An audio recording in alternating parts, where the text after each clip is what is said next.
guys. Welcome back to our channel. Plots with a twist. We discuss books amongst other things. Again, excuse the background noise. Littles are in the background playing. The boys playing. Be quiet. Okay, I'm sorry.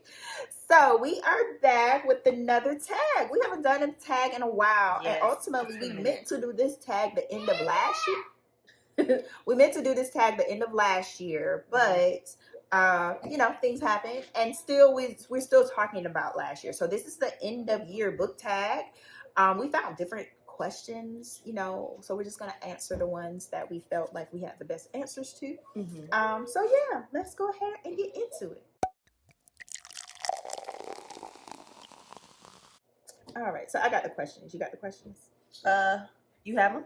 Yeah, I got them. You have them, I was gonna say, Okay. So, question number 1. How do you feel about this reading year? Really good. That's what you wrote? Yeah. So does that apply to last year? Or? Yeah, last year. So I felt really, really good. So I was 2022. I was looking at my reading goal for last year was 36, and I read 50 out of 36. So I feel like that girl for 2022 reading year. So I feel really good, and I feel like I did read a lot of romance and stuff like that, but it got me back into the groove, So I feel good about it. So for me, I put great. I said I had a really good reading year. I read a lot of books I really enjoyed. My reading goal was like about 50, but I read a little bit more than 50. So I did good. So yeah, I didn't have as many bad books as I normally would have. I don't know if I'm giving my books more credit than they need or whatnot, but yeah, I only read like maybe a handful of books I was just like, nah. So yeah. All right. So next question. What are the 2 phases or authors you went through this year? I feel like I know yours. So I don't know. I didn't pick 2 because I couldn't really think of another one. But I know one was definitely the Colleen Hoover. You knew that? The Colleen Hoover. She caught me. Y'all. When I read It Ends With Us, like I was just like, oh, give me all the Colleen Hoover. Well, yeah, I'm over her now, but I definitely went through. So she was one author, and then I think that the second phase or whatever, I think romance books just in general. Like, yep, I knew that was yours too. Really into the romance, y'all. Like, just give me all the feel good, like romantic stories where it's like we was in love, now we not in love no more, but then we ain't back in love again. Like the back and forth, like. I just loved it. I like reading about stuff like that. I don't want to live that life, but I love reading about stuff like, especially when it ends cute, like when it ends good. So yeah. So same. I put a bit of romance due to Asia because she kept. Oh, you need to read this. I have to spice up. And I love romance. So yes, I did get a lot more romance in my bag than I normally would have, and I think we kind of opened our eyes a little bit more to romance because romance was not it for us. Yeah, it really wasn't. It really wasn't. And I thought I was better than that, right? And then I'll say this too: just looking at my list now, this is not a phase. This is what has always been the goal. But just looking at my list, I got a lot more Black authors. Okay, good. Yeah, because normally. Not to say I try not to read, Black authors. I try to read, but normally just looking at when I arrive at the end of the year, I typically don't have as many. In this 2022, I had quite a bit. So, gotcha. All right. What is the book you regret not reading? So I regret not reading Before I Let Go. Yay! Okay. But I ended up reading it. So in the next year, I ended up reading it. But yeah, I regret not reading it sooner because it was all the things, and it was good. It was really good. So, what about you? So I flipped the question. Ooh. I like to do that. Allowed to do that. So because this not on the questions that we found, so I put a book I regret not finishing. Oh, okay. So I don't know if I regret not finishing it, but this was the one book I did not finish, and I saw good stuff about it, and so I kind of regret it. And that's She Who Became the Sun by Shelley Parker Chan. It was just too long, and I wasn't in a space where I was super committed to finishing it like I was towards the end of the year. I don't know what it is about the end of the year. I can hunker down. Maybe it's because it's fall, it's dark early, it's winter, it's cold, whatever. But I read that earlier in the year, so I got most way through it. I got like 50% through it. I just didn't finish it. So I spent the question. All right. What is something you learned from reading this year? That you that girl? Yeah, that, very much that. But I just said that I need to read and like pick books that I enjoy, and not just because like people hyped it up, or like, you know, like if it's something I really don't a genre. Not to say I don't want to branch out, but I just need to read more of what I like already. And that helps me, you know, to get more into reading and finishing the books and stuff. So, and I feel like I did a lot of that in 2022. Okay, I'll take your answer because I ain't have nothing for real. I think, yeah, same. I try to, I mean, of course, for the sake of the channel, I try to pick stuff that, you know, we know you all are reading, and we want to provide insight and thoughts on that. But I think, I mean, I go off of hype a little bit because I'm not as well versed on, like, here's the books that I think I will enjoy. But as I'm starting to get a little bit more in tune with that, yes, I'm with you, like trying to pick books that are a little bit more within my wheelhouse. But for me, I'm a dabbler, so you know, it is going to still be a little bit everywhere. But I do, which is good. I think that's good to like branch out and read different things, because then who would have known I would have liked all this fantasy and different stuff, you know? That's something like I wouldn't have picked up before, but now I'm like, okay, let me get into this stuff. Yes, it's good. I don't know why you acting.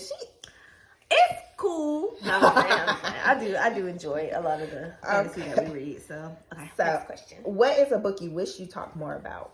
Oh, I put Nightcrawling by Letitia Motley. Okay, yeah. And I feel like we did talk about it, but I took the question as like, you know, like I wish I would have told more people about it, or like just talked about it more when talking about books I like. And I feel like I probably didn't because of its heavy nature. It is very heavy, but it's real and it's authentic, and it was just beautifully written, and I really enjoyed it. And I wish I just would have, you know, talked more about it and told more people about it, which is not too late, but yeah. Yep. Okay, I put Pet by Akwaki. I said her name wrong, I'm sorry. Or I said their name. I believe they're non-binary. Pet by Akwake Imeze. Yeah, I just felt like, you know, that was my introduction to them, and ultimately, you know, it was a very kind of interesting and important story because it does talk about alternative lifestyles and things that, you know, aren't normalized, especially in the, you know, the minority community. And so I just thought that was a very kind of important book, and I wish I talked a little bit more about it, celebrated it a little bit more. I think I was trying to get to the author so I can read their most recent book. And so no, I want to definitely, you know, sit with Pet as well as go to the other. I think Pet has a sequel and called Bitter about the character Pet, their mother.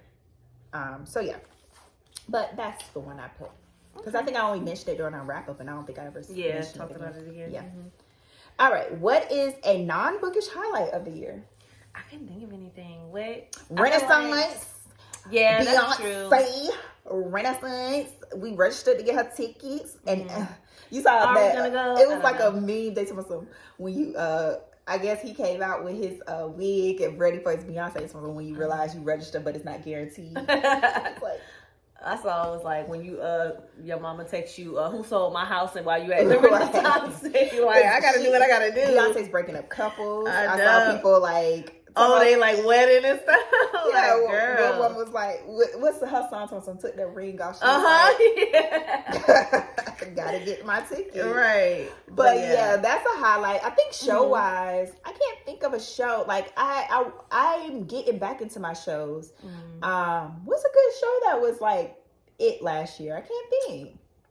I'm catching up on Game of Thrones, the new Game of Thrones. Oh, that was a highlight. House of Dragons. Because it was. I feel like House of Dragons was anticipated, but it wasn't because of how they ruined like the end. So when House of Dragons, I was like, I'm gonna watch it, of course, but I wasn't in a rush to watch it. And then I watched it, and it was just my BFF. She's like, it's ghetto, it's everything I need. I was like, yes, because it's like, it was a lot. Like, oh, that was a good highlight. It was. Yeah, I got to catch up on the shows. I think this year my intent is to be back on to my shows. Have you even finished Ozarks? I'm on season 4, girl. Okay. I'm on season 4. That's Is that the last season? Yes. Oh, I don't remember. I watched it so long ago. I don't remember. I'm on part 1 of season 4, and then I gotta finish. You're gonna be mad when it ends. I started The Last of Us. Did you watch that? I haven't seen it. Yeah, I haven't watched it. It's good. Yeah, no, I don't like. I know it's not like zombie, but I don't It's good, be though. liking stuff like that. Yeah, But it's okay, good. so if and I like that man. If my husband can watch it, you can watch it. Okay. Because he definitely don't like zombie stuff, but it's a good story. Okay. And I played the video game, so of course I already know what's gonna happen. It's kind of like I read the book, but I played the video game, and the video game. The story was just phenomenal. So I just know, just his acting. The first episode, I only watched the first episode, but I could just tell it's gonna get there. Yeah, I was gonna watch it just off the strength of Prince Pablo Pascal. right. Yeah. But Yep. All right. So, next question. What is the greatest outlier in your books? I couldn't really I didn't know if this question was just for like the year. I picked it for the year. Yeah. Which I feel like I didn't have like a big outlier, but I put See I Was Right by Kayla Wilkie, and I feel like that's an outlier because it's a book that was written by like a social media influencer, and so like who be buying books, you know? Like, so I feel like, you know, I just wanted to support and stuff, and it was cool. But yeah, that was the biggest outlier for me. What about you? The Coldest Winter Ever by Well, you need to get more than your life than I'm just playing. I do. I'm just playing. But just based off my reading trends, that was an outlier for me. You know, I don't introduce you to that. I've read urban, you know, fictions before, but I just don't read them. It's the fact that you read it with your eyes too. Right. That's crazy. And that book is like small. Because the two books I read with my eyes in 2022, one I read on my Kindle. So the fact that I actually turned the page, like, that's good, authentic, bookmark. like we all did back in the day. And it was a short, fat one. So, yeah. But yeah, that I mean, that just again based on my reading habits, reading whatever. I don't do too much contemporary or like urban, you know, stories. So I don't mind it. You know, I just don't do it often. That's it. Yeah. That's it. I might get some more. I'm gonna get some more. I'm gonna do True to the Game. Oh, that's a good one too. Be more careful too. I might be lying. Read Be More Careful. All right. It's good. What book are you most excited to revisit? So I don't revisit books, but I just put like, if I wanted to read it like for the first time again, it'd probably be 7 Days in June, just to get that feeling again. But you know, a book I feel like I could revisit would be Love Radio. Okay. By Ebony Liddell, just because of the advice in there. I'm like, my friend, she just recently read that. She's in love. I said, okay, now you need to read this. She's like, okay, hold on. Yeah. But yeah, that's a good one. All right. So what video are you most proud of? I put the R review on Where the Crawdad Sings. I don't know if I'm most proud of it. Like, I have to look at all. We have a lot of videos at this point.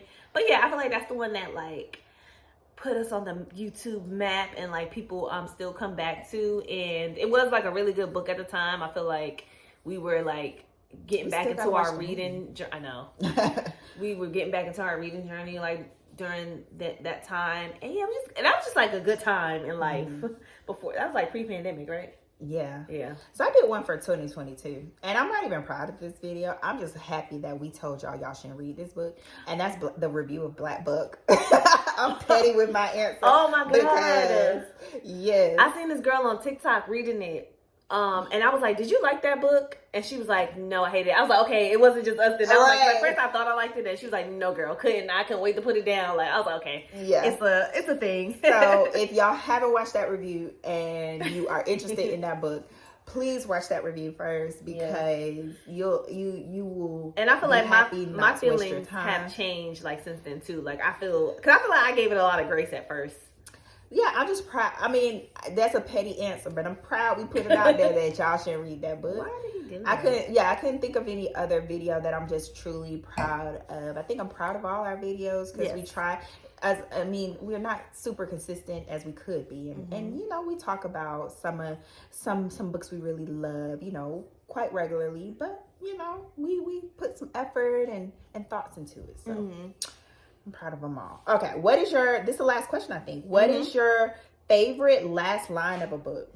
I didn't have one, y'all. I don't know. And y'all know I'm bad at remembering the book and what it's about anyway. And we don't keep them. Like, most of the time we're checking them out. I did say I want to start annotating books because I be seeing people do that. Right, with all their little different colors. I'm like, maybe I should start doing that so I can tabs. But I don't know. I don't have a favorite last line. What's yours? I put the last line. I think this was the last line. This is based off my recollection. It Ends With Us by Colleen So Hoover. cliche. Because I feel like the last line, if I recall, all was basically the title of the book. Yeah. So it was like, oh, that's cute. No, I get it. Yeah. Like this cycle. And that's the only reason I put it down, because I can remember having that thought. Otherwise, I'm sure I read better last sentences. Like, Helping had a pretty good last sentence, but that was this year. I'm not paying attention to that now. It wasn't even really a last sentence. She was just like, come on, Darlington. And it was like, okay, but that was this year. Yeah, I'm going to start paying attention to that now. Yeah. The last line. I'm going to pay attention to the first line. Like, it'd be some good first line. Barry had a good first line. What was it? Like, his head smacked on the concrete. It was something like that. Yeah. I remember people but that's the thing. I remember people saying that, oh, this is a great first line. So yeah, I'm gonna start looking at that and writing them down when I feel like, oh, this is a good one.